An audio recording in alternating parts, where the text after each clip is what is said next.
এবার মেসি লাইভে এসে বিশ্বকাপের গোবর ফাঁস করে দিল। এতে মেসি এসে বললেন এই বিশ্বকাপের তাদের হারার কারণটা এবার বেশি বলে দিল। তিনি লাইভে এসে বললেন যে তাকে বিভিন্নভাবে জোরপূর্বক হারানো হয়েছে। কিভাবে হারানো হয়েছে? তার সব খেলার মধ্যে তার পরিবার, তার স্ত্রী বা তার সন্তানরা সব খেলার মধ্যে তাকে দেখানো গিয়েছে, সব খেলার ছোট খেলার মধ্যেও দেখানো গেছে।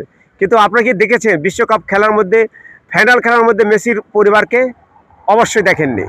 তার পরিবার কোথায় ছিল, কি করতেছিল সে, তার পরিবার? আপনাদের কি কৌতূহল হয় না তার পরিবার কি করতেছিল, কোথায় ছিল? তার বক্তব্য, তার পরিবারকে জিম্মি করা হয়েছিল। জিম্মি করে বলা হয়েছিল যদি এই আর্জেন্টিনা না হারে তাহলে পরিবারকে জীবননাশের হুমকি, তার পরিবারকে মেরে ফেলে দেওয়া হবে। এরকম কথা বলেছে লাইভে এসে মেসি নিজে।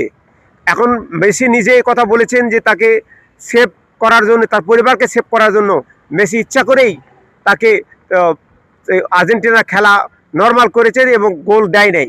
ইচ্ছা করলে সে গোল দিতে পারতো, উইনার হতে পারতো, ইচ্ছা করেই সে দেয়নি। কারণ উইনার যদি হতো তাহলে তার পরিবার ঝুঁকির মধ্যে পড়ে যেত। যার কারণেই তাকে ইচ্ছা করেই তাকে হারানো হয়েছে। মেসি এবং আর্জেন্টিনাকে ইচ্ছা করে হারানো হয়েছে জোরপূর্বক, প্রেশার প্রয়োগ করে।